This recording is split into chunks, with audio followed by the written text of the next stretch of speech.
Welcome back. So, this is episode 4 of SPG Unfiltered. I am joined today by a fellow coach who specializes in some pretty interesting stuff. I don't want to give it all away up front, but I'm going to let her introduce herself. Allie, take it away. Hello. So I'm Allie, also known as Coach Allie, where I'm at. I've been training since 2013, so I've been doing this a little bit. I specialize in a lot of different things, and mainly what I focus on is rehab, but also special populations. So people with like autoimmune disorders. I would work with people with cancer, going through cancer treatment, and like everything in between. So there's like the pain aspect, and then like we get into specialized populations. And so that's kind of where my niche is. That's where my specialties lie. But then it's also like I've got tactical certifications. I've got my CSCS. So like I kind of like to be well rounded in a little bit of everything. So And yeah. for those of us that don't know, just for like your average listener, tell us what those acronyms mean. So your CSCS is your certified strength and conditioning specialist. So I will also work with athletes as well. So they have a specialized sport that they train for, like football or soccer or basketball or baseball or softball. So I want to make sure that they are conditioned specifically for their sport.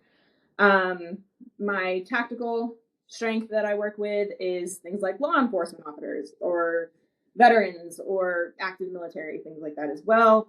I've got my PPES, which is postpartum exercise specialist as well, and I'm also a glute specialist. So a little bit of Well-rounded. everything, a little bit of everything. Yeah, Well, I mean, a lot of people don't know, but we as coaches have to continue our education in order to maintain our certifications. yeah. Um, some people just don't know that like in order to maintain a certification, you have to actually put forth effort. Like it's not like just a piece of paper you get and you're good forever.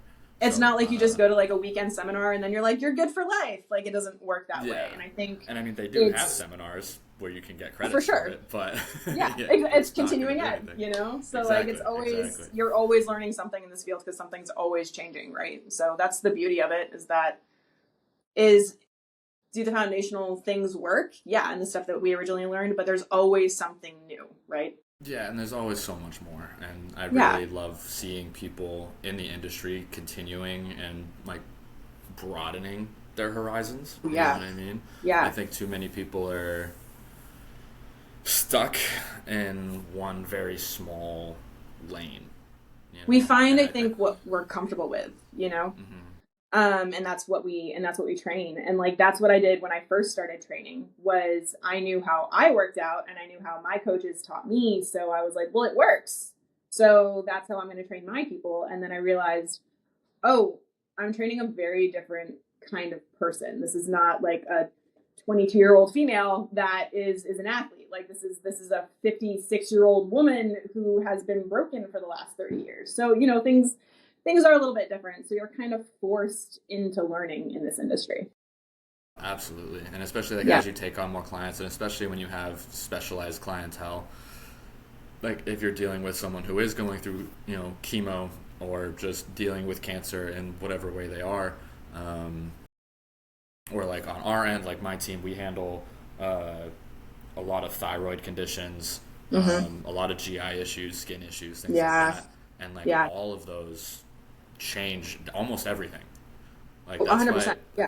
people get so upset when they ask a question and they just want a straight answer, but almost always the answer in this industry is going to be it depends. Or Oh, like I for need more sure. Yeah. information. Like Yeah. Well, and that's like when I first started training, I started training at a corporate gym. And so it was like a 24-hour fitness, right? And when you think of those corporate gyms, especially, like 10, 12 years ago, like you just kind of think of your standard average trainer. Like that's what kind of came to mind when I started training there. But the gym like that a I was fitness at, coach kind of thing. yeah, exactly. But the gym that I was at was very different. Our personal training staff was phenomenal in the fact that we had a manager and a leader that really cared about our education and our development. So if we couldn't explain to a client why we were having them do something, and our method into putting it in this particular program, then our butts were pulled into the office and we were sat down, and then we had to explain it to our manager. Okay, like, why am I having this person do this thing? And if we still couldn't come up with an explanation that was satisfactory, or that even made sense, instead of like lecturing us, what they would do is they'd make us go out and find the answer. So we would have a book club. Yeah, we'd have a book club every single week, and trainers were required to show up and like present an article to that book club, and basically explain. Notes on this real quick because I like that idea, and but it I'm works. Implement that. Absolutely. Yeah, and it's something that like when I first started training my first like 6 years, I don't think I ever read like for enjoyment as far as like a fictional book or like a book series or anything like that, because I was so into what I was doing and building my career, and I wanted to be taken seriously in that field, especially being surrounded by as many male trainers as I was. And I wanted just to know everything that I could know, and I wanted to be able to tell my people exactly why we were doing something. I wanted to have every single answer, and if I didn't have it, bet your ass I was going to find it. Absolutely. So for the first 6 years, like everything was textbooks and articles and online research, or like going to a source and being like, okay, I don't have an answer for this, but you specialize in TRX training or Olympic weightlifting, so I'm going to ask you. And it wasn't until like probably I actually became a manager at one of those locations that I was like, I can kind of breathe for a second, and I can read something other than a textbook for like a second, but then I still took that method and used it with my trainers as well. So it never really stopped, and even to this day, like I take time out of my week to find an article or find something that I'm interested in, or maybe it's one of my current clients that we're going through like a case, or maybe they just got a diagnosis of something, and I'm like, oh wait, this is new. I don't know what this is, or I don't have enough experience here myself, so I need to go find out more about that. Absolutely. So you mentioned starting at a like physical location. What was that originally? What pulled you into fitness? Was it just kind of like a job, or did you already have that passion for fitness established and just kind of created a career out of it, or like how did that start for you? It's funny how it started, because I actually never went to school specifically for fitness or training, and a lot of the people that I worked with went for like exercise science and kinesiology, and I was not one of those physiology people. Whatever branch of something to do with exercise science. And I actually went to school for criminal justice, so my goal was to be in law enforcement. That's what I wanted to do. So growing up as an athlete, I always found the gym to be kind of home. And when I was going through school, I started training a little bit on the side just to make some extra money, because, college, you're kind of broke. And I worked a lot of other jobs, but like I wanted to do something that I actually enjoyed. So training was just a means to make some money. It was something that I liked to do. It was something that I was like, I'm pretty good at this. Like I could make some money. Did I know what I was doing at the time? Absolutely not. But after I graduated and started looking at like law enforcement positions and like what does that actually entail, like what do you do, and started trying to like find my way there, I was still training, and I started to take it a little bit more seriously. And when I moved to Texas, I was still looking around for something that I feel like I would fit into as far as like the criminal justice world went. And I happened upon this 24-hour fitness and started working out there, and then ended up getting a job there. And I was like, well, this will tie me over for the time being until I find something that really clicks with me. And it just kind of became like, I fell in love with it. And I liked to see my people really just improve and just achieve things that they never thought they'd be capable of. And it became home. So it became a safe place for me. It became a place where I could actually see myself kind of growing. And then it turned into owning my own private business. That's insane, which is awesome. I love these stories so much. Was there a moment that you knew you wanted to help others? Like, was there a pivotal time where like something clicked and you were like, this is just it? or did it kind of just flow in that direction? You froze. There we go. You're back. Yeah, I think we lost the connection there for a second. Yeah. Yep. There was not necessarily like one specific time where I was like, oh, I think this is what I'm meant to do, as much as I did. Now, I did experience an injury back in I think it was either 15 or 16, where it's so funny because I am just a walking liability when it comes to just like clumsiness. But most of the time I get away scot-free. Like for some reason I will just, I may get like a little bump or bruise, but that's fine. And I know.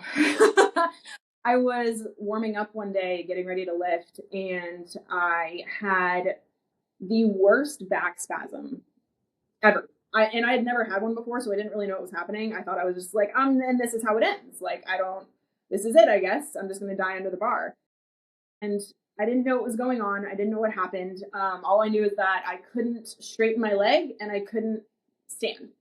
So I was like, I'm just gonna get on hands and knees on the floor and just kind of like feel it out a little bit. And at that time, I hadn't really stepped into like the rehab world yet. I was still just training for sports for myself, but I was also training, people for weight loss. That's what you do, right? When you first start out. And so population.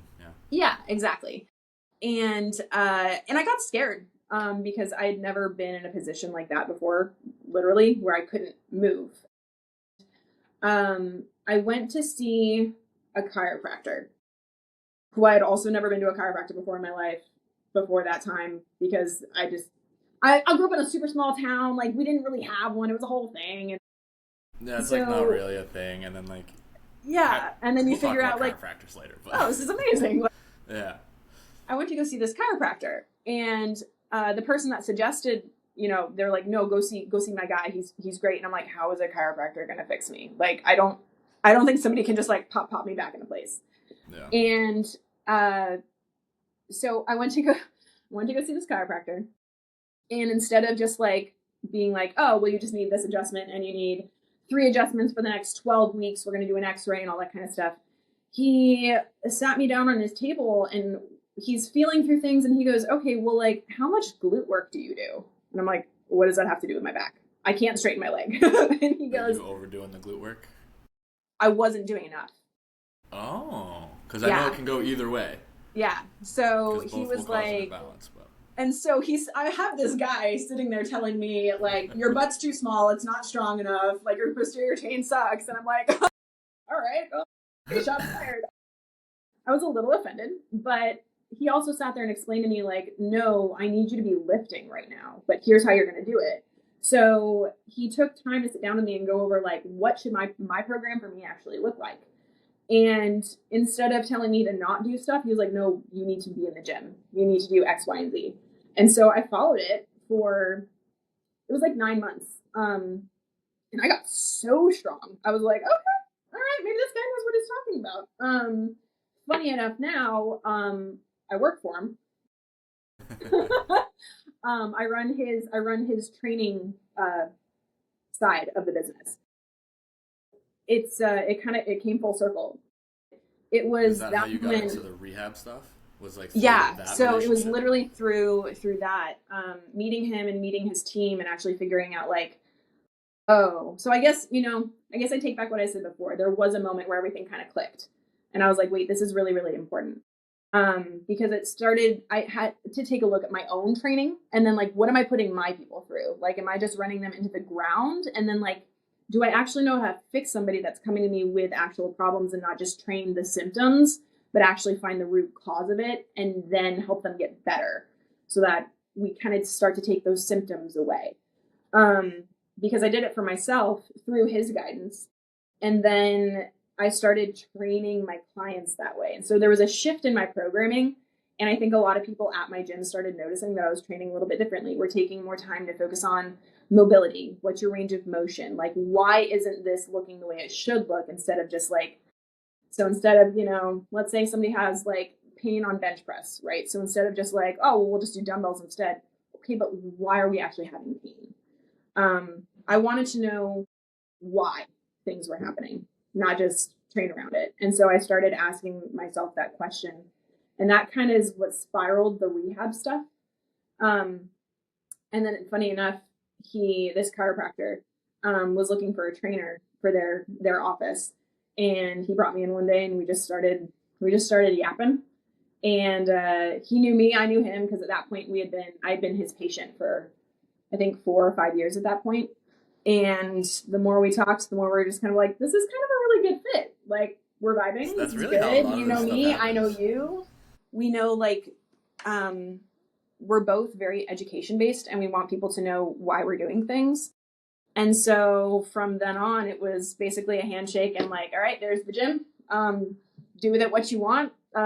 Set it up how you want, and let's see what happens. So, and I've been here for 6 years now.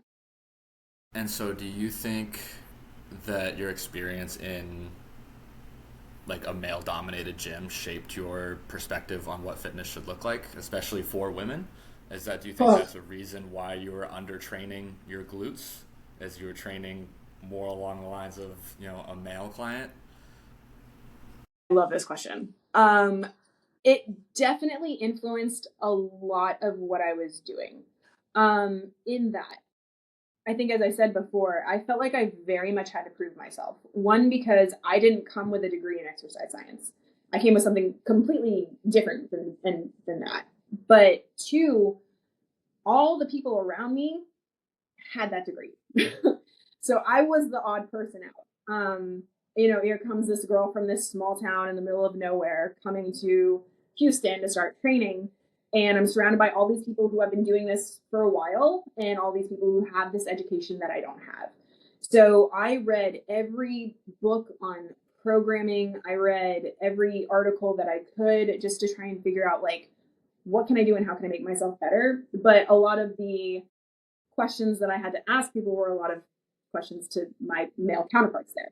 So I'm getting a lot of their viewpoint of things, which isn't it's not wrong, right? And it's not bad, but I didn't really have like the female influence. And that's not to say that there weren't female trainers there, but it was kind of like, it was very cliquey.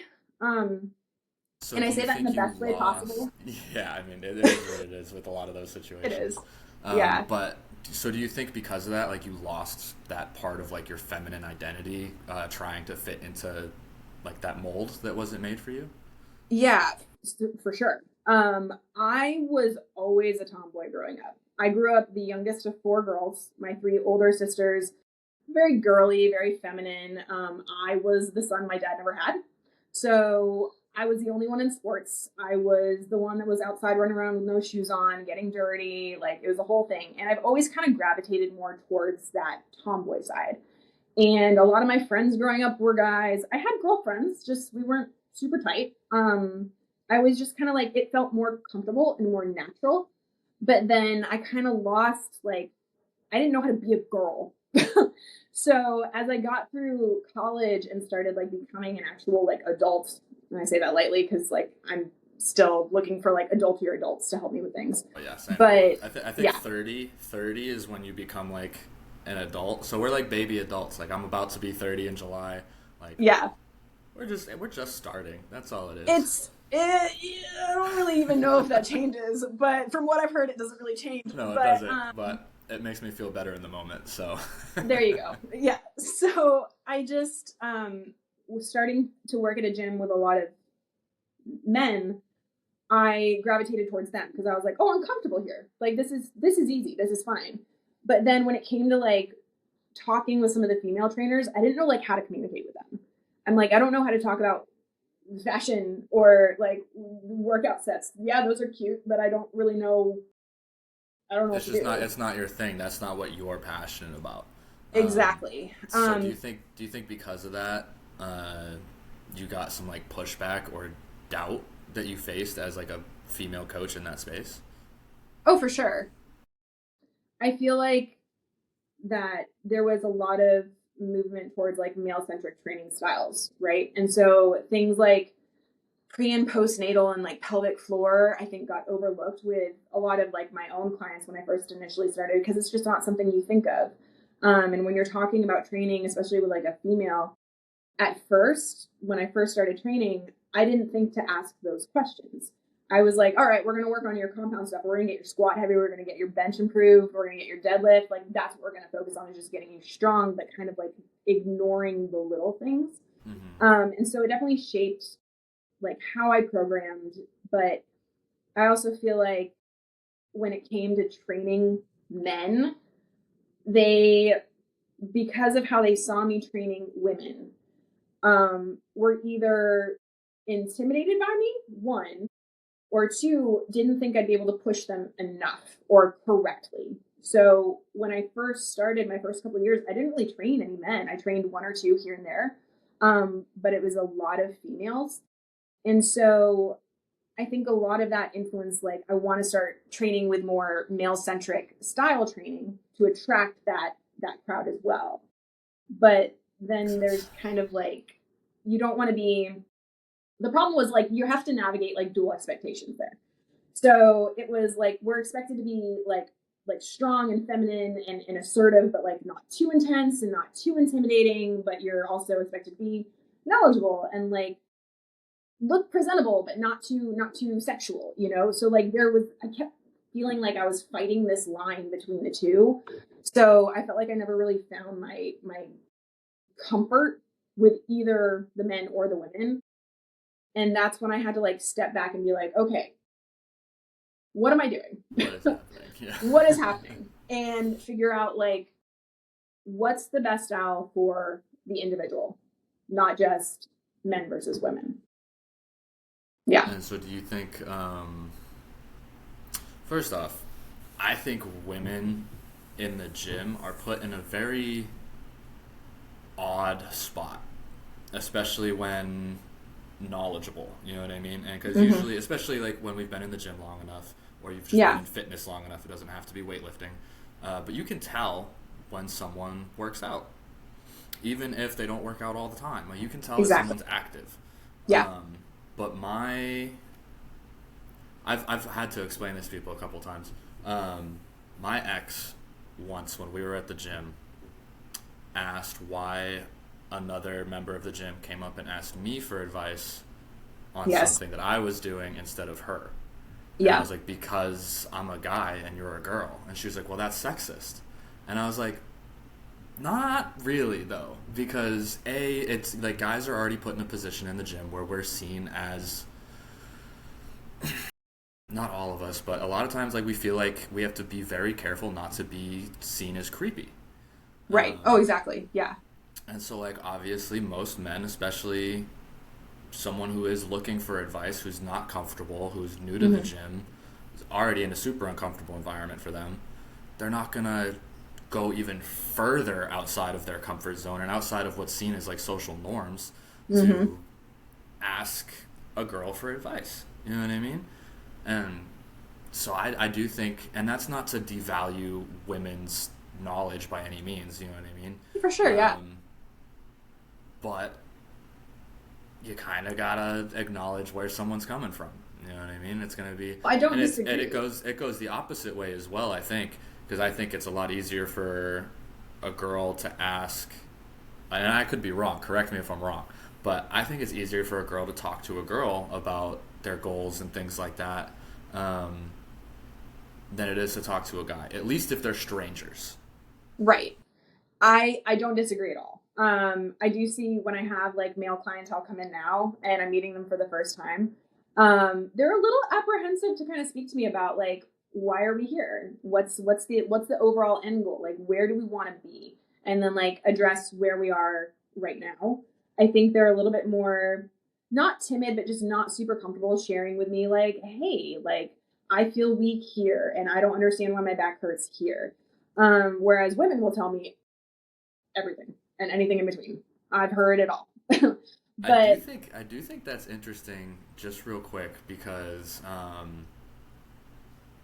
I can see where men would be quicker to open up about physical goals like that with another man. But it's funny because on the psychological side of things, I think it's like 90-something% of men, like when they actually go to therapy, they request a female therapist. Oh yeah. So when it comes to like emotional, like empathetic, like that kind of thing, we're smart enough that we know that we should go to a woman. For sure. Like, yeah, definitely. As far as like, which is funny because that's so much more opening up than just being like, hey, this is where I'm struggling with like lifting. So I think it's funny that we as men put up, you know, that barrier at such a shallow thing, but then when it comes to something that's so much like deeper rooted, we're like, here it is, here's everything. Right. So. Well, it's funny because like as a trainer, you're kind of an unpaid therapist sometimes, you know, and Absolutely. So you hear everyone's stories. I've had women come in one day and they're fine, and the next day they come in and like you can tell they've been in tears, and I'm like, how are we doing? And to be fair, I am not the person that you bring in when someone is in tears and crying.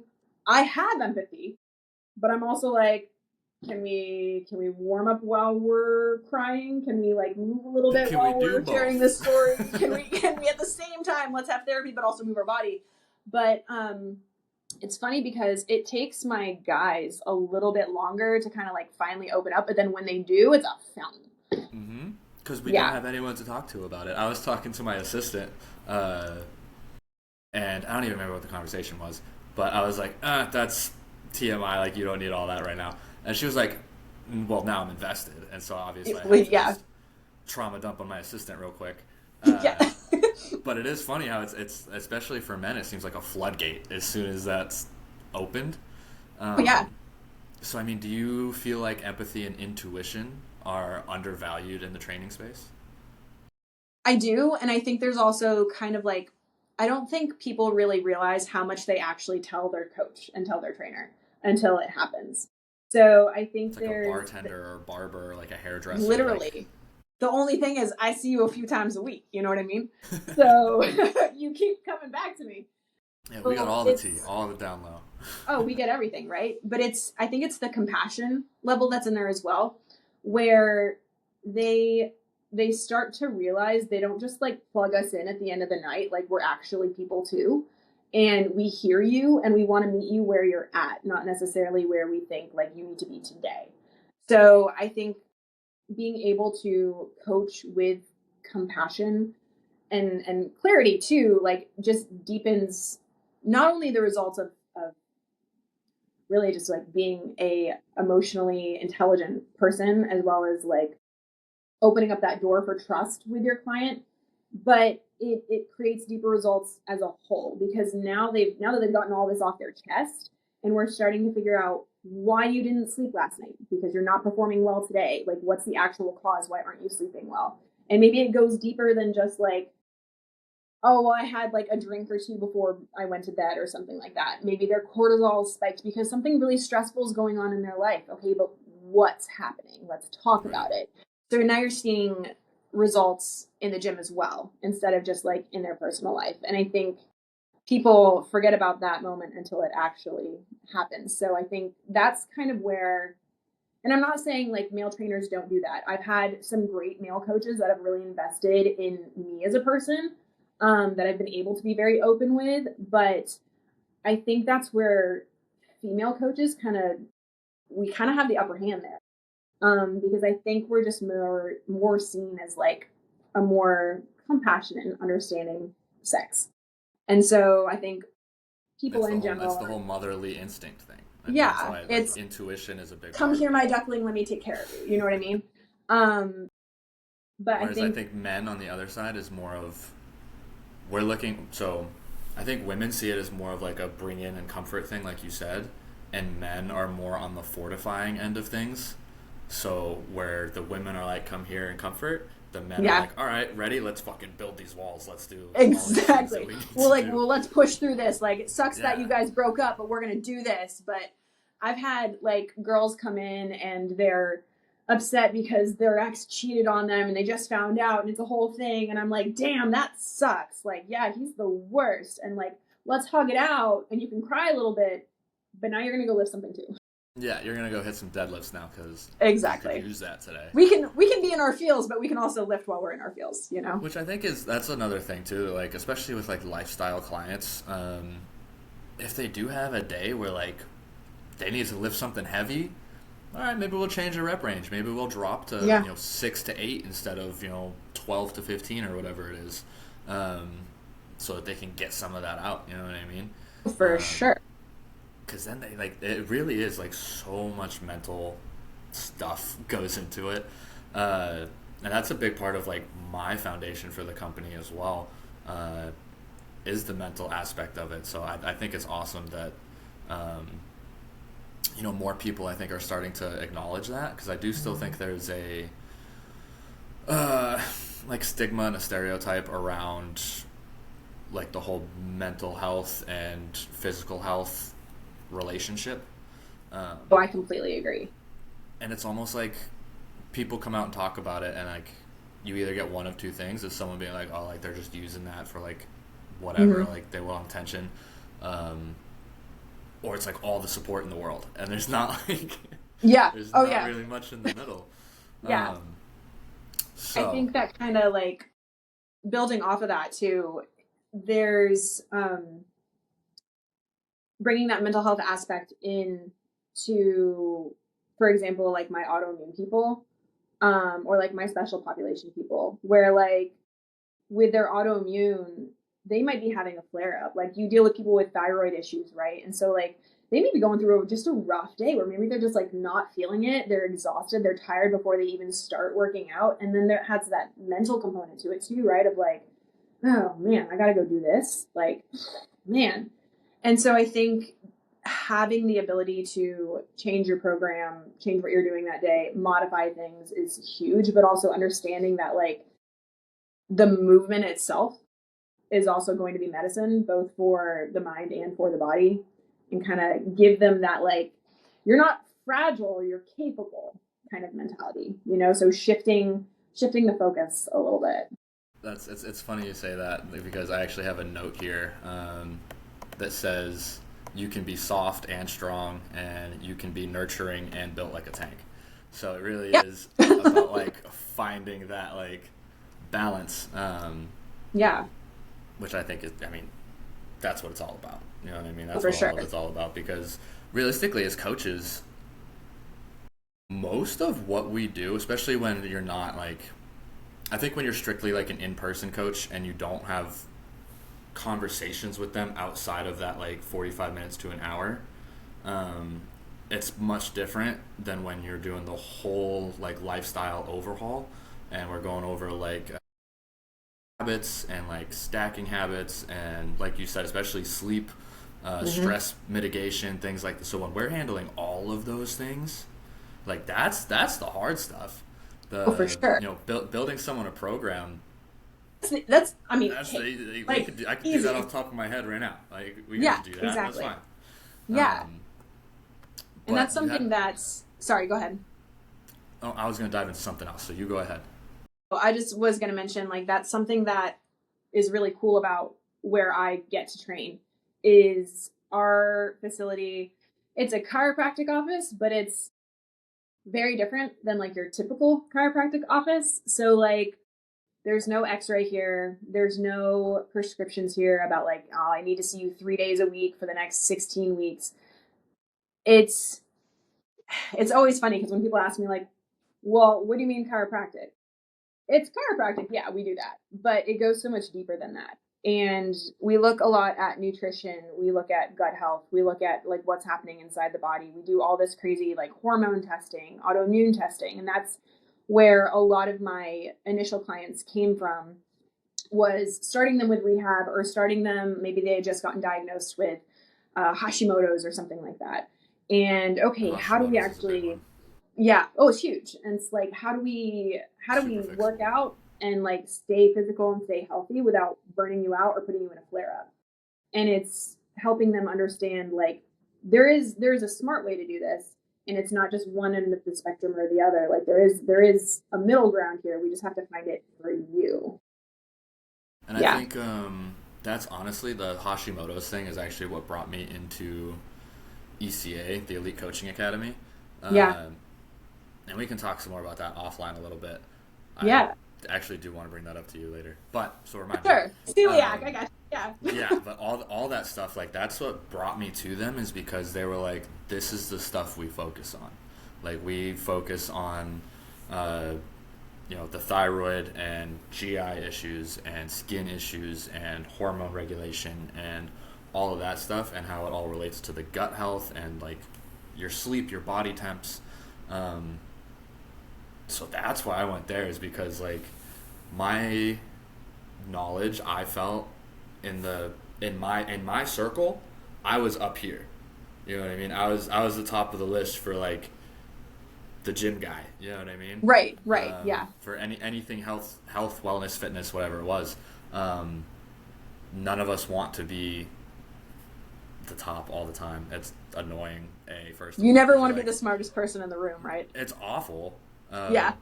But it's funny because now being in like the group chat with everyone else, I'm like, I'm Yeah. so dumb. Yeah. Well, some of these people, like, they've been doing it for so long, and they have, like, something that they've been locked in on for so long, that they can just rifle off these possibilities for what's going on in people's bodies and things like that. Like, Yeah. it's just second nature, and that Yeah. blows my mind with, like, just the vast expanse of, like, knowledge that these people retain. And so, like, having that at my disposal now, I'm like, I have so many resources. Well, it's that's how it so felt. nice. Like when I first started working out of this office, the chiropractor that owns it, he does a lot of hormone and lab testing, all sorts of stuff. And I had him actually run my labs when I first started here because I was like, man, my sleep really sucks. I don't understand why I'm injured all the time now and like why my body hurts all the time. So he's like, well, let's, have you ever run like a full hormone panel? And I'm like, no, why? And so we ran it. And when we got the results back, he goes, okay, let's sit down and talk about this. And whenever a doctor tells me that, I'm like, and I'm dying. And so he sat me down and he goes, now, granted, this is one of the smartest men I've ever met in my entire life. I've had to, as he's like speaking to me sometimes, like sit there and like Google words. And I'm like, oh, yeah, yeah, totally. Yeah, that's, totally makes sense. But he sits me down and he goes, okay, I'm going to be straight with you. Now, he knew at the time, and I knew at the time also, that I had celiac disease. And I was navigating overtraining with that. And I knew I was training hard. I didn't realize how hard I was training. And he goes, okay, so I want you to imagine that you're running through the woods. Okay, yeah, I can see that. I used to do that all the time. That sounds like a great time. And he goes, okay, there's a bear chasing you. Oh, all right, a little bit more scary, a little bit more anxious. Okay. And he goes, yeah, you'll be dead before the bear gets to you. And I'm like, oh, so it's actually bad. Okay, You're a little stressed over there, girly? A little bit, yeah. He's like, so your body stopped creating melatonin. Your cortisol is the worst I've ever seen. And I wasn't producing, like my estrogen was tanked, my testosterone tanked, my progesterone tanked, like nothing was happening in my body besides stress. And he's like, you are producing one thing, and that's cortisol. And I'm like, at a high rate. awesome. At a high So rate. great. So how do we fix this? And so like I had to kind of step back and look at what I was doing, what I was eating, was a huge thing. Because you think, she's celiac, she probably eats really healthy. Well, at the time I was still trying to understand what that meant for me. And so I was just making like the swaps, right? So I'm still eating processed stuff, but it's gluten-free, so it's healthier, right? It wasn't. And on top of my work stress and my workout stress, he's like, you need to like fix your stuff. Otherwise, like, I'm going to have to find another trainer because you won't be around. And I'm like, oh, okay. And that kind of like dove me into the special population side of things. Cause now I'm like, well, things can get really bad when you have autoimmune. So I'm sure I'm not the only one that feels this way. So is that what drew you into, that's what drew you into working with chronic conditions? That was kind of like your own, essentially? Yeah. And you just wanted to help other people with it? And we have a lot of people here. A lot of our patients and clientele come to us when they don't get an answer from anybody else. So I'm not saying we're like the last resort. We've now become like the first resort for a lot of people. But when there's something that isn't adding up, that's when they come to us. And that's when we do all of this testing. That's when we all kind of like work as a team together. We've got phenomenal practitioners here. And we've all come together as a team on a lot of cases to figure out how to get somebody from point A to point B and everything in between. And there's been a lot of cases that we've all really had to kind of like sit down and collaborate on between the nutritional aspect, the chiropractic aspect, all the testing, the mind-muscle connection. How do we do that? And we have a really cool new fit practitioner here. I don't know if you've ever heard of new fit or newbie. You probably have. It's familiar, but I haven't like. It's a cool device.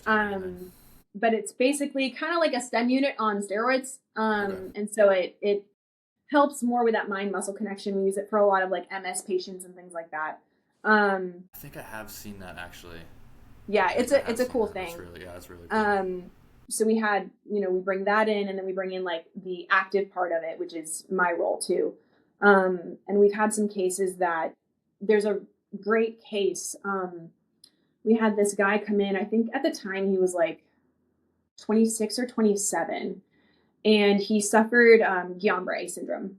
And if you're not familiar with that, it's when a person's immune system attacks the peripheral nerves. And so it's like no one really knows what the cause of it is besides stress, like triggering that gene. But you typically, like 2/3 of people that have it have the infection already before the symptoms start to set in. And it's scary. People have, there's paralysis that can be part of it. Blindness is another thing. It's a scary disease. That sounds like a pretty debilitating situation. It sucks. And this guy, he lost use of his legs for a while. He was wheelchair bound. He had lost his sight for a little while too. And he came to our practice. So is that? And we started. I'm not super familiar, but is that an autoimmune situation? Is that why it loses eyesight? Is because it starts to attack like you're losing the word for it here, but I know that's why like if your immune system becomes like aware of your eyeballs for some reason, it will like attack. Yeah. You. So yeah, exactly. Like that? Yeah. Okay. It is. Yeah. And so it's wild. And he came to our practice mainly because his family and his parents had come here. And so he knew what we were capable of. And now this was my first time ever dealing with that syndrome, was his case. And so I was like, I need to learn about this because I have no idea what this is. And I don't know. The first time I took on a client that didn't have like something I already knew how to handle, I was like, I don't know what to do here. And I was like, I stayed up all night just clicking away. Yep. So what are some of the most misunderstood things when it comes to training with an autoimmune issue? Like, I'm sure you had to figure that out with this client since he was your first one. For sure. I think first and foremost is that progress is definitely not linear at all. And that even less so, I would imagine. Yes, because if like let's say you have a day where they're feeling really good and you're like, we can push a little bit more today. When they come in that following day, they're probably not going to feel super great. And you really have to scale back. And it's one of those things, especially with autoimmune, that like you need to know the signs of a flare up too, and make sure you're not sending this client or this patient down the hole worse than they were. So progress definitely does not have to look linear. Because with autoimmune situations like that, like obviously, well, obvious for us, not obvious for everybody, but recovery is the most important aspect of training. It's just as important, if not more. Right, as the training itself. Right. Because you can train all you want, but if you don't recover, then it doesn't matter. Yeah, exactly. So, do you you have to take that into consideration when dealing with autoimmune clients. So do they have more rest days? Do you do like every other day for them? Do you do like a 1 day on 2 days off? Like, what do you have something that you kind of fall back on for scheduling for them? I do. So it's funny because a lot of my autoimmune people are the most routine people that I coach. They like their schedule. They have to be, right? And so they're used to being, I've got some of them that are like every other day. I've got some that are 2 days on, 2 days off, and 2 days on. It really just It depends. Depends on the So person. it depends on the person. But most of the time, like, we have that at least a day in between. Because I think a lot of the time too, like, a misconception is that lifting is dangerous for people with autoimmune or like with chronic conditions. And it doesn't have to be. If you're smart about your programming and you understand the client and also understand where they are that day, it doesn't have to be dangerous. Because movement, like, training doesn't have to be a punishment. It's Absolutely medicine. not. So, like, Yeah. especially for people who have been told to take it easy their whole life, because of situations that they're facing. And personally, I think a lot of that comes from doctors not having to continue education. Yes.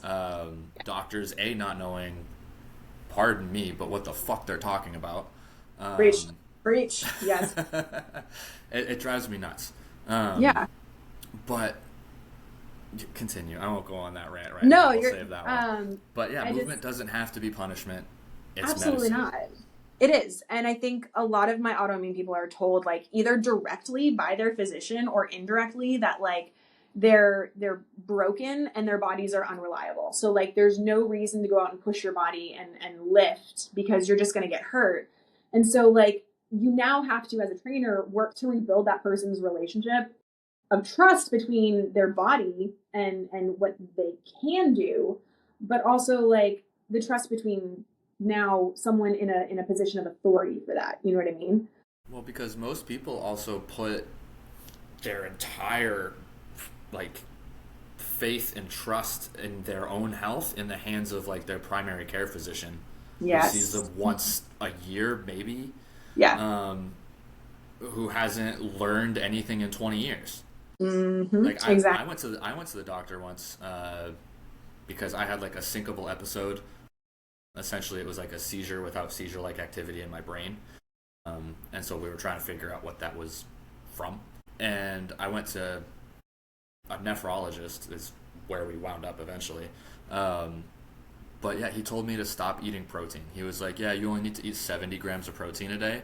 And I was like, get out of my face right now. I was like, I'm going to put hands on you if you tell me to do that again. But even so, because I thought I was broken, like you said, like, so I listened for a short period, but I dropped 30 pounds like that, like overnight. And I didn't feel good. Like, my body was pushing back. It was being like, what are you doing? Listening to the doctor. Well, the doctor fucked me up. Yeah, that's, oh yeah, no.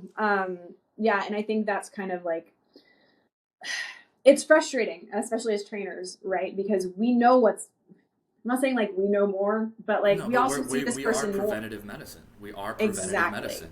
And doctors are not. And it also tries to, we're going to go on a rant now about doctors. I know. This is a whole tangent. Especially when doctors, I think, are the most notorious for operating outside of their scope of practice. 100%. Yeah. And I think that's just how, like, what, like this, I think that's just how big pharma is, though, right? So you're going to have more money and make more money just by keeping somebody sick. So why not tell them, oh, well, instead of doing this, just go under the knife, it'll be fine. You can do that spinal fusion. You're going to be fine. Everyone's fine. I've never seen one go well. No. So Well, I'm like, they want to operate on both of my shoulders and my ankles, and I have to go get my knee and my back looked at, and I'm just like, no. Yeah. I'm not getting. It's not worth it. Well, especially since, like, because I have no visible labrum from the top of either of my shoulders, so they don't even know if there's anything left to stitch back together. Yeah. And for people that don't know, your labrum is a sheet of saran wrap. Yes, that's a good way to describe it. Across your back, and when that shit snaps, it's fucking gone. Like, there's nothing you can do about that. And they go in and they try to stitch it back together, and they use ligaments and tendons and shit, but then you're fucked up for forever. Well, and then that brings in a whole other, like, how do you deal with the scar tissue? Are you going to get your range of motion back? Like, what does that look like long term? I have frozen shoulder in both of my shoulders, so I have no fluid. I have no liquid left in my shoulder shoulder joints. I tried to say joint and socket at the same time. But that's no bueno. So it's just constant bone on bone rubbing in my socket. So that's fun. Yeah, that's no good. But anyway, we'll pull it back from being mad Yeah, at yeah. doctors and our own personal broken bodies. We can simmer down a little bit now. Yeah. I would like to transition a little bit now um, into some of your more uniqueness. So it is not very common that people get into, the aerial arts. Mm-hmm. And if I remember, I was reading you do pole fitness as well. Mm-hmm. Yep. Okay. So how has that changed how you train yourself and your clients? Oh, it's changed a lot of things. One, there's a shift in more body awareness. You have to be aware of where you are in the air at all times, because if you're not and you move incorrectly, you're either face planting, or you're getting caught on your apparatus, and that doesn't feel super great catching like a steel hoop in the chin. Um, so it's one of those things where like I'm more aware of how the lack of body awareness can contribute to injury, right? So I have to integrate like certain drills or commands or cues, with myself and with my people to make sure that they have, one, the right motor control and we know what we're doing. Two, so they also feel where they are in a space. So even when that comes to strength training, for example, I've had to change cues a couple of times with people, uh, when they're deadlifting is a great example. You want to think about just pulling the bar off the floor, right? And that's what we're doing. We're pulling the bar, right? But when we actually kind of like scale back, you're pushing the ground away. Yeah, you're thinking And about pushing the so, ground, hinging your hips. right, like it's little things. And then those little tiny cues of like finding your lats, like let's feel where everything is first before we actually pick the weight up. Even So the little things as definitely, far as like rotating your elbows in before you like pull things like that, like, yeah, um, and it is hard sometimes to give those corrections not all at once. Like when yes. someone's brand new to it and you're like, all right, what's first? Exactly. And that's why like I feel like I've gotten better at coaching people of how to break things down, rather than just give them like the big cue straight off the bat. So there's like I feel like I've got a decent eye when it comes to noticing shifts in body weight and everything. And I feel like I'm able now to see more early signs of dysfunction, whether they're shifting into a hip or shifting into their shoulder more, or maybe we're favoring one side more than the other a little bit more, or maybe their left lat is a little bit less active than their right, and how do we change that? So it's kind of, you're developing this eye for alignment as well, because whether you're on the floor training, with a barbell or dumbbells or whatever, or you're in the air, you have to know where and how to activate something. One, for your own safety, but two, to perform the movement. So definitely kind of like having that extra eye and noticing not just how my body feels when I'm going through a movement, but what my people look like when they're also going through a movement. Really good answer. Thank you. So a lot of people don't think of pole as a strength-based exercise. Yes. What would surprise them the most? I think a lot of people know that it's a lot of core, um, Oh, for sure. but what do you think would surprise them the most? It's, man, the amount of shoulder injuries I see is insane. It's a lot of shoulder, it's a lot of core, it's a lot of adductor. So I always tell people that, you'll get a few like ha ha ha here and there when I tell people I do pole fitness, and they're like, "Oh, okay, so you do pole fitness, sure, okay." Because nobody thinks of being actually like doing like acrobatic tricks or anything on it. They just think we're dancing to dance Yeah, and like you're whatever. not stripping. Like Right. Like we're they're not two very different exactly things. two very different things. Now, respect to those girls because they were hard, okay? But like Yeah, they it's did a that it's shit a all night. different it's different, right? And so there's a strength aspect of grip. You got to hang on for dear life in some of those tricks. You're pulling yourself, you're inverting your body weight on something that's not pulling down per se, but to the side. So yes, it's Constantly for changing your center of gravity and everything too. physics takes plays a role, and Yeah. not understanding how your body moves when it's spinning. also is a huge aspect of it. Whether it's in my lyra or on pole, like you have to figure out where your body is, but also you got to breathe. That's a huge part of it. And I think people forget about that. But the amount of grip work, scap work, shoulder stability, adductor strength is huge. So I always challenge people that kind of like poo-poo it and make fun of it. Like, go take a class. Go take a class. Go jump on the pole and try to hold yourself up with just your legs. And tell me how easy you think it is. Tell me the next day what's sore. Well, especially like, and that's the thing too, right? It's like, because if we're gonna play that game, all right, guys, you're showing up in the same amount of clothes as the girls, so you better wear your short shorts. You better have them ready to go because Exactly. you need the skin, right? Like you need that grip. It's not just for looks. So yeah, it's like it serves a purpose.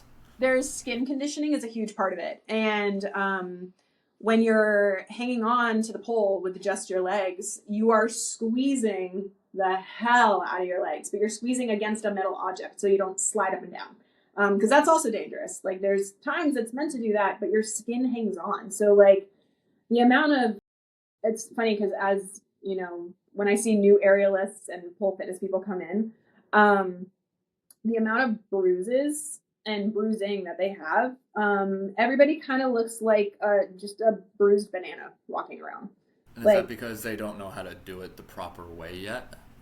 Not necessarily, no. Or is it just because their body is not conditioned to it? Their body is not conditioned to it. So I remember when I first started, I got pulled aside and they're like, "Hey, are you okay? Like, is everything okay? Or like, is anything happening at home? Like, are you all right? What's going on?" Like, and it was one of those things that like you kind of get some weird looks when you're out in public and like you're wearing shorts and people are like, "What happened to her?" But it's the skin getting used to like rubbing up and down on that pole or sitting on again like a steel hoop. Like it's not necessarily comfortable, but your skin does get used to it. It does get better, but then you're like, "Well, that was easy. Let me learn a new trick." Well, and it's the same too when you even for like lifting, when you start like lifting heavier, and heavier is obviously perspective, right? And you don't have to have 120-pound dumbbells on your knees. For it to start to like leave some little bruises there, especially if you're throwing them back down on your legs before you put them back down. So I can only imagine, the inside of my thighs don't get beat up all that much. So. Yeah, right? It's something completely different, but it's the same thing with like Olympic lifting, right? Like catching cleans. If you catch it wrong, you catch that collarbone, like that's going to smart for a couple of days, you know what I mean? And if you're like doing an invert on the pole and you catch yourself in the wrong spot and you're not necessarily like in your knee, but you're on the outside, like that's going to smart a little bit. It's going to leave a bruise. So it's literally like being a kid on a jungle gym again. Like you're going to get bumps and bruises. It's maybe a little bit more dangerous. Yeah, it's the same kind of, general idea. So did you find you were able to express yourself through movement, whether pole or aerial? Did it give you that expression that you couldn't get from just lifting? Like, did you find a little bit more femininity in your identity as like a coach and a person having that outlet? Honestly, it was one of the things that I feel like helped me grow so much over the last few years, especially being kind of not stuck, I don't want to say stuck, but being in a field that's so male dominated traditionally. You kind of have to feel like you fit in with the guys and like I present part like as a hard ass. Like that's kind of what I'm known for it. Like I'm not known for being the super nice, super gentle coach. I'm kind of an asshole. I will say I do find that in the fitness industry, from my circle at the moment anyway, the women are tough. Like you have to be. You do. I feel like there's obviously exceptions for everything. Nothing is a blanket statement. But it does seem like it would be a lot harder for the women who are not a little more feminine, but a lot more feminine. So the ones doing, I don't even know what the new categories are that they like compete, but it's more of like the pageantry. They have like the wings, almost like the like Victoria's Secret kind of costume style stuff. Yeah, you have a whole routine you run, like, Yeah, which is like cool, whatever. yeah, Um, but that's a whole I thing. think it's great that we have that now because we Yeah, didn't really have that level of femininity in yeah, bodybuilding, really. And I yeah, think it rubs people the wrong way that are in the hmm industry because yeah. they see it as like devaluing what they do. Um, but I don't. Like I don't either. I think I mean, it's funny because I've never I don't think considered you can myself say you're a like, bodybuilder if you do that, but you know what I mean? eh, I mean, hey, they work hard. They still work hard, Absolutely, no, but doesn't mean you're a bodybuilder. right. It's different. It's just different. So like, I'll bully my bikini competitors too. well, so there's that. Exactly. Treat everybody the same, right? I I feel bully like my physique friends and everything too. you have to, I mean, you have to. With your physique friends, you definitely have to. Well, it's Um, funny because my bodybuilding coach, I'm looking at doing classic or even open down the line. Um, he's a physique competitor, yeah, but like that's what I think. And we can always talk about that too. There's so many things we can talk about. I know. But as far as like finding a coach and finding someone that you can really relate to uh, and understand and all that like is important. But like there also comes a time where you need to acknowledge like, hey, somebody has the knowledge you need, and hmm it doesn't really matter if you mesh with that person 110%. Uh, Yeah, I and think I agree with I that. think for like I think for lifestyle clients, your general population individual, I do think they should focus a little teeny tiny bit more on having that relationship aspect, just Oh because yeah, you are dealing with that person for lifestyle habits, right? Um, Whereas I think when you start breaking into competitions and things like that, yes, that matters less. You know what I mean? The knowledge matters more. If you also click with them, like I get along with my coach, Caden. yeah, He's fucking sick. yeah, Um, we just got lucky in that sense. You know what I mean? That just yeah. so happened to be. Um, but I think for competitors, it matters a lot less. I yeah, I think so too. It's funny because like I feel I know I'm a hard ass and I know I can be. I have my clients tell me all the time, they're like, "Oh, you're such a bitch." And I'm like, yeah, I know, but like, we're You're still going to do welcome. this. Yeah. You can thank me in 5 years when you can move like this again and you can continue keeping up with your grandkids. But there's also like, I'm a hard ass. I'm kind of a bitch to my people. When They they keep need coming back, it, so right? that's on. Yeah, exactly. Two, they Exactly. need it. Three, like, I feel like that's just the field. And I feel like sometimes that's just the expectation of women in the field. Not to be a bitch, but like to be a little bit more aggressive. And again, it's kind of like going back to what I said earlier, where we're finding that balance between like being aggressive and assertive, but also being like compassionate. But for me, I feel like I got stuck in that for so long that like it started becoming just a normal thing. And I couldn't turn it off. So like I was always one of the bros. Yep. And I didn't really have like close girlfriends and I didn't really know what that was like. And so I got stuck with like this group of guys that I always hung out with. And then when I wanted to like, I want to go dancing or I want to do something, they were like, or we could just go to the bar. And so I felt That like I sounds got about right. stuck. Yeah.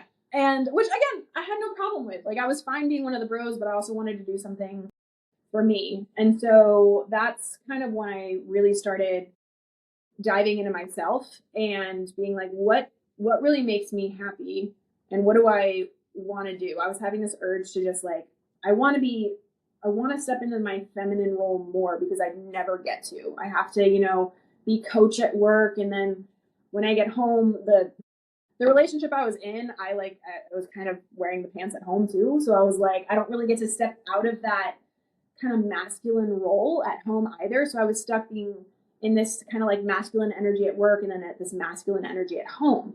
And so there wasn't a balance for me. I didn't have that feminine balance. And that's when I really started like investing in myself and going to aerial and pole and like it was funny because the the coach, and I have a coach for my pole fitness, my aerial, and they were like, what do you want out of this? And I was like, I just want to feel like a girl, but like I still want to feel strong. So like I know I'm a bad bitch, but also like I want to be pretty. Yeah, I want both. Those two women really impacted me so much and allowed me to like. It's so funny because like one of the first sessions they're like, we're just gonna put on some music and like you do you, and I'm like, oh no, No. no, Oh, no. I don't want to. Oh, I don't even know what I'm doing. Like I don't want to touch that. Like I don't know what doing me is. I don't. Yeah, I was like, I don't know how I move. Like I move, and this is so. And I'll say this to this day. I always claimed I'm like I move like a Lego person. Have you ever like just like it's up down and the arms go here? That's what I know. That's what I know how to do. I don't move other than that. I don't know what like flow means, and I don't understand like rotation, and like I just don't move. Like I'm not pretty when I move.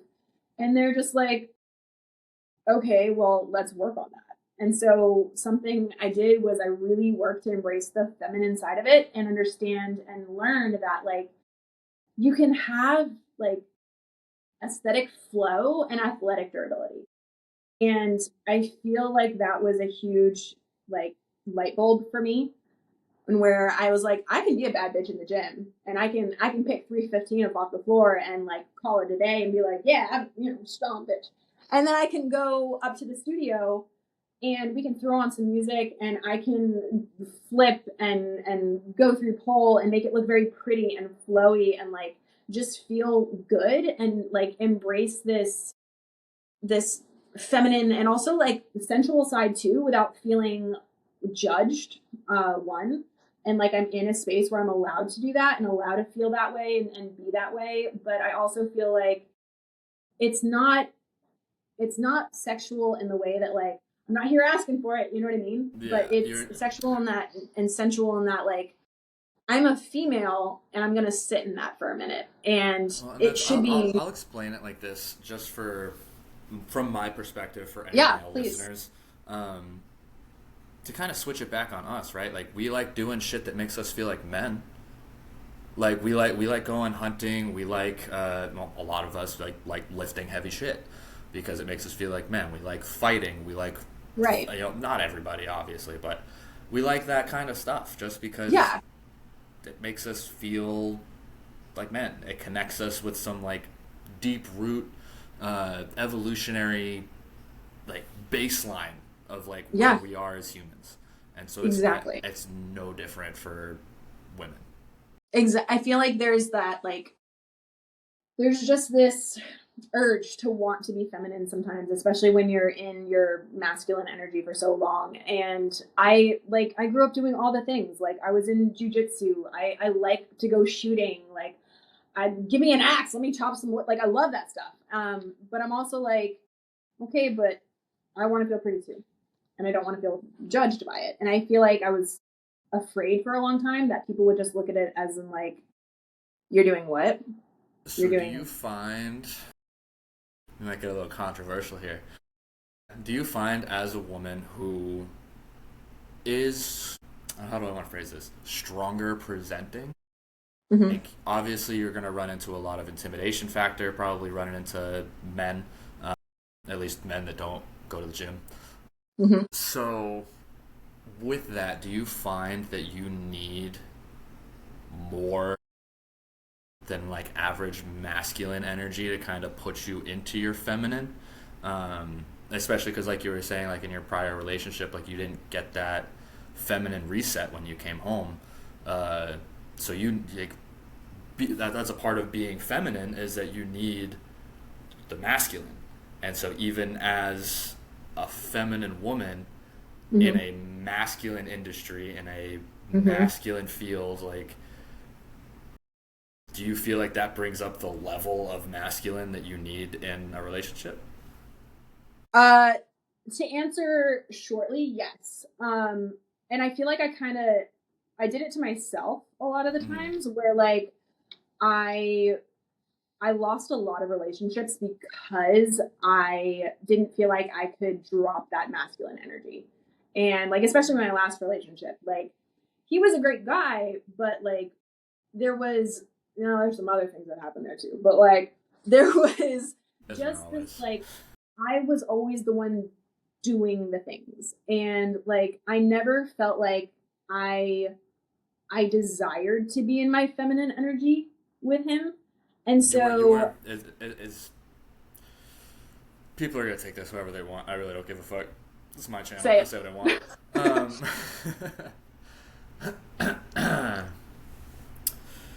How do I want to put this? Any way you want. Oh, say it with your chest though. Yeah, seriously. Well, I had it really good and then I lost it, to be honest. So you keep going, and then if I remember, okay. We'll come back. I just feel like in my case, and I feel like for a lot of women in the field, like we need that, a little bit more of that masculine push to be able to come home at the end of the day and like, I want to relax. I want to kind of take a load off, but also like I want to be taken care of. And I may not always present that way because I'm actually very independent. But being able to find somebody that is just going to do that for me regardless of what I say. So if I come home and I'm like, oh, well, I'm going to go take care of this first, and then, we'll sit down and have dinner or whatever. I want them to be like, no, you sit down. I'm going to go take care of this, and then I'm going to go take you to dinner. And I'm like, oh, okay, let's do that. Yeah, that sounds fantastic. Let's do that. You plan it. I'm going to sit back and just let things happen. So that's actually what I was going to say, though, was that you need more of a leader in a relationship. Yeah, for sure. Yeah, and I think as a person with powerful feminine energy, you need someone with powerful masculine energy. There needs to be this, especially with the sports that I do, with my aerial and with my pole, because of some of the shows that we put on, they're a little bit more feminine and they're a little bit more sensual. And like having a male in my life that's like, one, like, hell yeah, you do you, like, go for it, you look great, but also there's this like protective factor too that I feel like needs to be there that I never got in relationships. And so that's kind of the thing that I look for now, is like, you're gonna root me on and be like, that's my girl, but then you're gonna be like, hey, that's my girl, you know what I mean? So it's wanting that protective energy and that more assertive dominance of like, I have to be an alpha female all day. Like, I don't want to have to come home and be the male. No. That's kind of what it comes down to, I feel like. I think in today's society, that's what we see. I mean, we're seeing a lot of very masculine women and a lot of very feminine men. It's unfortunate that that's becoming the norm. Yeah, I agree. And that has nothing to do, to clarify for anybody, that has nothing to do with sexuality or anything, all right? I don't care who you sleep with. Don't give a fuck. Exactly. But there is a masculine and a feminine energy there. You know what I mean? So, like, it doesn't matter who you are, who you're dating, what you're dating, it doesn't matter. But there is that shift. And I feel like there always will be those two sides, because you need the balance. And when we don't have that balance, that's when relationships don't really work out and people don't understand why. But I think women now are we're in a different headspace. Like, we're a different kind of breed of women, this generation. And like, I think a lot of it is we've just come to realize what we're actually willing to put up with and what we're worth. And as, I kind of stepped into a more feminine field with my studio work and with pole and aerial, I came to realize, like, oh shit, like, I'm worth so much more than this, and I don't deserve that because I'm not getting anything out of it. So like, well, screw it. I'm going to do me and just do what I got to do. And, we're going to go out and we're going to work our jobs. We're going to have side hustles if we need it. We're going to do X, Y, and Z because like I work hard so my dogs can have a great backyard, like, and it's unfortunate that the norm is becoming, well, I don't need a man, but kind of want one, but I also don't need one. So there's like, I feel like the fear factor of like not being in a relationship is gone. And so do you think for women, especially in male-dominated fields, regardless of which field it is, do you think it's more difficult to kind of let yourself be in a relationship like that because you have to kind of present this hard exterior realistically? Like, do you think it's harder to let yourself become softer afterwards because you've had to put up like a wall for so long? I think it definitely can be, but I also think if the potential is there for like a guy or someone in their masculine energy, whoever you're dating, to step up and actually show that like, hey, no, I'm going to be in charge here, then I think it can balance itself out. So I don't think like there's no hope for females in a male dominated field to like be in a happy relationship. I've seen it done. I know it can work. But I think it's one of those things where I'm like, it depends. Like everyone's different, right? Yeah, it has, yeah, it has to be. But I just think that like women in this male dominated field, like we also need to kind of learn, I think, how to step into our feminine energy as well. And I think that's something we forget about. And then when we actually step into it, we're like, oh, this is kind of nice. This is really different. But then there comes that yearning for like, I still want to do this, but now I have to balance out being the alpha where I'm at. You know what I mean? So it's again finding kind of that balance. Actually run into the same thing, to be honest, as far as like, because like you said, it is like a social norm now that we are almost expected to dial it back so much as far as like being that aggressive like male energy, that it's like it's throwing everything off. Everyone's getting screwed over right now. Oh yeah. Like I mean, being single these days sucks, right? But it's also like I feel like there's the now I've also met some amazing humans that they're very in tune, like amazing men that are very in tune with their emotions, and they're extremely emotionally intelligent, and they've got it down. They understand the balance of like, hey, I'm having feelings about this thing, but also like I'll be in charge and let me be that masculine energy for you. And then I've met males that I'm like, have you ever seen a therapist in your life? Do you know you have something more like, which, you know, and like kudos for like taking charge and doing something about it. Yeah, but no, it wasn't even, to be honest, I got pushed into fixing myself. But sometimes we all need a little shove. Yeah, and that's worked. okay. You got backed into a corner, you know, make shit happen. And that's the thing. There has to be the one. Yes. Yeah. So we've talked a lot about philosophy and empowerment recently. Yes. And I think that's obviously something that we have to provide our clients often, because almost every single one of them, every single client, every single person I've helped, I believe in them more than they do. Yeah. And I say it to them. I'm like, don't make me believe in you more than you do. Mm-hmm. And I think that really resonates with people. But so how do you help clients focus on their capacity instead of their conditions, especially if they're dealing with something like autoimmune? That's a great question. One is I want to make sure that they understand that they aren't broken. And just because someone has told them in the past that like you're not gonna be able to do A, B, and C, I'm like, okay, my job one is to prove them wrong. We're gonna see what you're capable of. So I don't want to hear what the doctor said you couldn't do. We're gonna find out what you can do, because like hell, it might be something he's like, oh, you're never gonna run again. Okay, well let's work on that. And let's just kind of see what we get. The doctors told my dad he would never walk again, and he's walking without a cane, walking without crutches, he's doing yard work and shit, and they told him he would never walk again. Like, I had you really have to have like a level of mental resilience when you're dealing with something so debilitating, realistically. Oh, for sure. Because sometimes for people, it's not even the symptoms or the things that they're going through. Sometimes it really is getting that label slapped on them of like, okay, I've been dealing with this situation for X amount of time, and didn't mentally affect them too much, other than maybe dealing with the side effects like sleep, things like that. But feel like sometimes They're when they get a diagnosis slapped on them, all of a sudden they are now in that category. they put Right? themselves in like the victim mentality, right?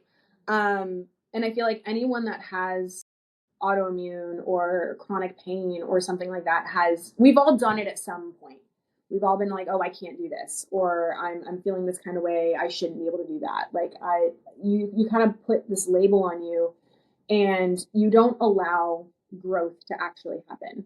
And so I want to make sure that, like, when my people come in and they're having a day like that too, where they're really sitting in their diagnosis rather than just like, hey, you woke up today and you were breathing. That's awesome.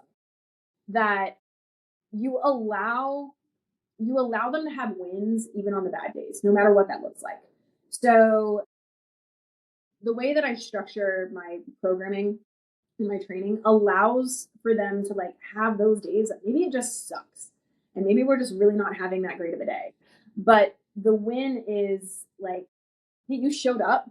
One, two, you moved your body. Like sometimes that's all we can do, and that's fine, and that's what it is. But having the wins on the bad days kind of prevents that like all or nothing mentality, right?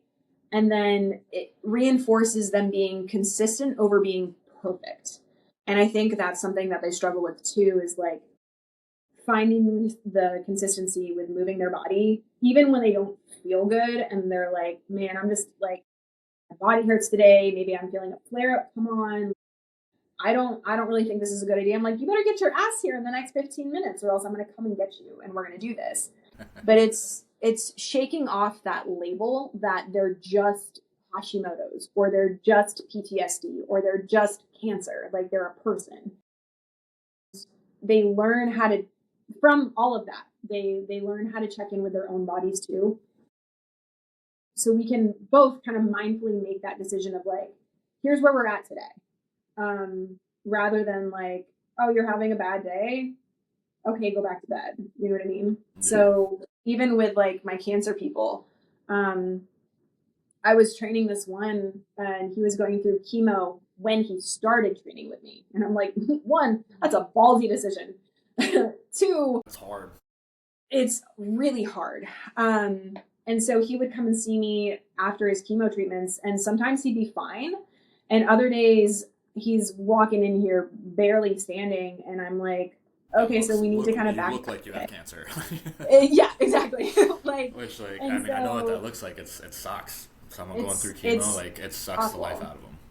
It's really terrible to watch. But it's also like, again, not falling to your diagnosis. And he was a great example. He really never let that become who he was as a person or change him as a person. That's awesome. Yeah. I mean, and that just shows like the huge role that joy, like being happy, plays in long-term progress. Yes. Obviously there's smaller things that link to that as far as like finding a nutrition plan that works for you, finding a routine that works for you, things like that. But like, yeah, if you're not happy doing something, like it's not going to work. Well, and you're kind of bringing that like empowerment back to them, so like they're reclaiming their life when they do that. And so it makes training enjoyable again, especially if they were an athlete. Like that cancer patient, he was an athlete and he was a phenomenal triathlete. And doing the work that we did and training the way that we trained really kind of sparked his love of moving his body again, because you go from training for international triathlons to being bedridden because you're on chemo and you don't like your body's stiff and everything hurts. And if you take your chemo too late or you mistime it, like you're going to be throwing up for the next 12 hours. Like it's really difficult to watch, but then watching them reclaim that and empower themselves through movement and kind of building that self-trust. Really kind of expanded what they think they can do. Which, I mean, I don't think people give their brains enough credit. Something that I am very, very borderline obsessed with, right, is the placebo effect. Oh, for sure. Like, if you keep telling yourself that you're not going to get better, that you can't do it, that you're not going to get stronger, that you're not going to do this, that you're right. Yeah. And so it's one of Self-talk those things. is huge. I can It's a only thing. imagine. I can only imagine how it works with clients dealing with something more serious. And I use that term Mhm. loosely. Um, Yeah. but I've run into people who are terminal, and it's as a human being, like you don't know how to handle that, and like a lot of them maybe they haven't accepted it, but they are aware of it and have been aware of it like long enough that sometimes when it's talked about so freely, it's jarring. Oh yeah. Because like Um, I had a client, not personal training client, but when I was working somewhere else, he would come in and I would talk to him, "How's your day?" Da da da da da, and he would just say, "I'm not dead yet." And I was like, "Oh, haha," and then like we got into talking, and like, no, he's terminal, like he's yeah. on his way, and I was like, "Brother, like It hits different. you can't Yeah. drop that on me." Like what? I was Well, and like, that's like, it's funny you mentioned that. This cancer patient that I talk about, um, he was diagnosed with a very rare form of brain cancer. And inoperable, I'm assuming. this, well, so there was a lot of trials run. And typically, now he was also, I think, I want to say he was 24, 25, young, very young. Yeah. When they find this particular kind of cancer, after finding it and after diagnosis, you're looking at anywhere from 6 months, maybe a year. And they didn't really have any cure for it. They still don't. Everything's still very experimental. And that point, that year that he got diagnosed, there were two other people in the US that got diagnosed with the same cancer. And I think within 6 months, both of them had passed. He started his chemo, I believe radiation as well, and then he started doing nutrition with our one of our chiropractors here. He did a lot of lab testing. He was in some experimental trials, and then he started lifting and working with me. And I'm not saying like I'm the one that did it, but like giving him back his life a little bit and giving him back that independence a little bit too. But he got 5 years. So something that should have taken him within the first year, he made it 5. And then he did show no evidence of disease. I think it was 4 years into his diagnosis where they couldn't find a single tumor. And everything was so small, they were like, yeah, I think like you're good. And unfortunately, I think it was a year later, or a little less than a year later, it did return. It was terminal at that point. We lost him last year. Ooh, sorry. No, you're okay. I've had goosebumps all over my entire body for the last like 3 minutes, so He you're okay. he was an amazing human.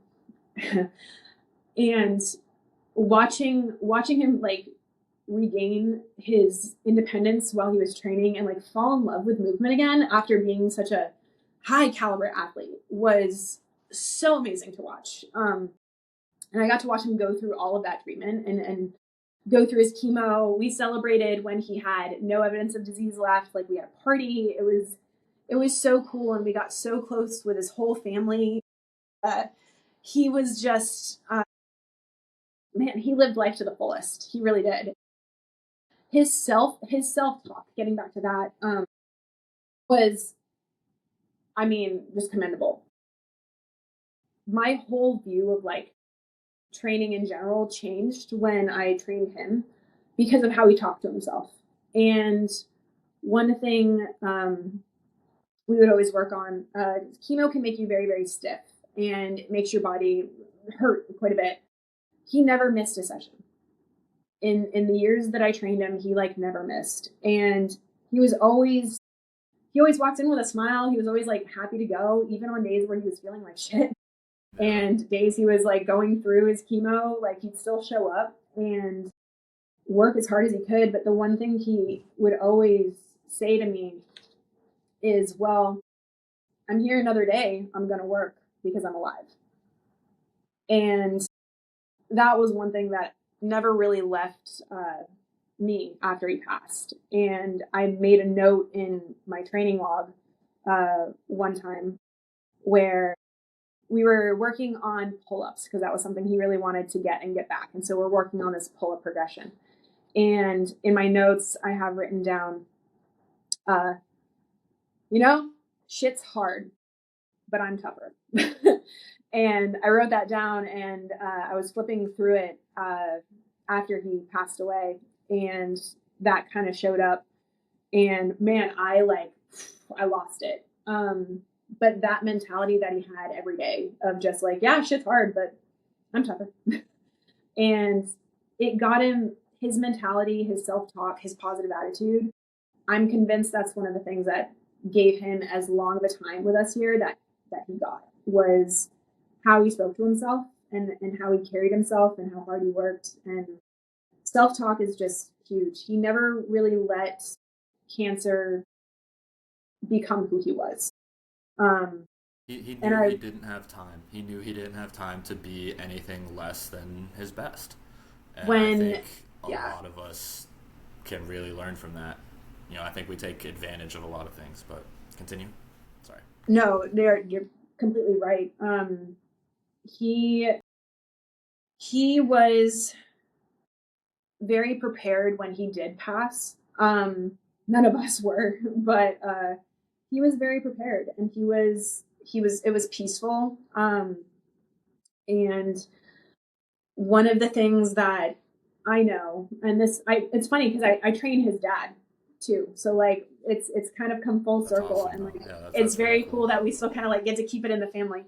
But one thing his dad said to me at the funeral, I was always concerned, and I was always scared that he was scared about dying. And one thing his dad told me, was he was like, I know you were scared for him. He wasn't worried at all. He's like, he always wanted you to do something that challenged you and that scared you. And I was like, yeah, he did, because that was the last thing he said to me before he passed, was, I hope you continue to do things that scare you, because that first day training with you, I was terrified. And I was like, bet, all right. So that was something that I've hung on to since then, was continue doing things that scare you. And I have. And it led me to a lot of weird places in life, but it's also been this crazy amount of growth that I've been able to have. So huge growth curve, I'm sure. Massive, life-changing, in fact. And self-talk, how you present yourself, how you carry yourself, how you speak to yourself, I think has so much more, it's so much more impactful than people give it credit for. And whether you're in a dying situation or not, you're still a human and you still show up every day to do something. And it's just, what are you going to actually accomplish that day? Are you going to let the day win, or are you going to actually boss up, and are you going to take care of business? And I think that's kind of where change really comes from, is honestly internally more than anything else. Absolutely. And I think that's a very strong place, and a strong anecdote to, kind of wrap this episode up. So just to leave them with one more thing for you, what is your advice for someone living with autoimmune or recovering from an injury who wants to move again? One, I think respect fatigue signals first. Understand that there's a difference between I'm being challenged in what I'm doing and I actually need to stop and readjust and take a break. That's, I think, first and foremost, is understand that. Two, you don't necessarily have to push through pain and ignore your symptoms to get stronger. But when you surround yourself with the right people and the right plan, there's somebody there making sure you're on the right path. And I think learning to listen to your body at a higher level is a huge part of it as well. But you don't have to be perfect. Nothing has to be complicated. The more simple you make a training program or the process, honestly, the better. We can always make things harder, but let's start with just the basics first. Let's not try and like do CrossFit day one. You know what I mean? Like, keep it simple. Use the KISS rule. Keep it simple, Steven. Yep, it's helped absolutely. me in more ways than one. But I think that's a big thing, is keeping it simple, understanding what fatigue signals are, and then learning to build the trust within yourself that you are capable, you're not broken, and you're not a fragile human. You're made to do some tough shit. Absolutely. Your body is not a limitation, it is a compass. Exactly. I think that is perfect. I don't think we need anything else today. So, Allie, let's tell the nice people where they can find you. Oh my goodness. They can find me, really, it's actually kind of hard to find me. But I did that on purpose. But mainly, I mean, the place that I'm the most active is Instagram. And you can catch me at Allie, ali.bfitness, on Instagram. That's really like the big place to find me. That's basically where I'm at. I'm not really anywhere else. So Instagram it is. Awesome. I'm on TikTok, but not really. But not really. They'll find you. They'll find you. Yeah, they'll find me. But for those of you that didn't catch it, that is Allie with an I dot the letter B fitness on Instagram. And as always, we will see you next time. I can be found at SPG Unfiltered on YouTube or SPG Fitness Wellness, also _coach_Steven on Instagram. Go follow him. He's got some good shit. It's good. Till next time.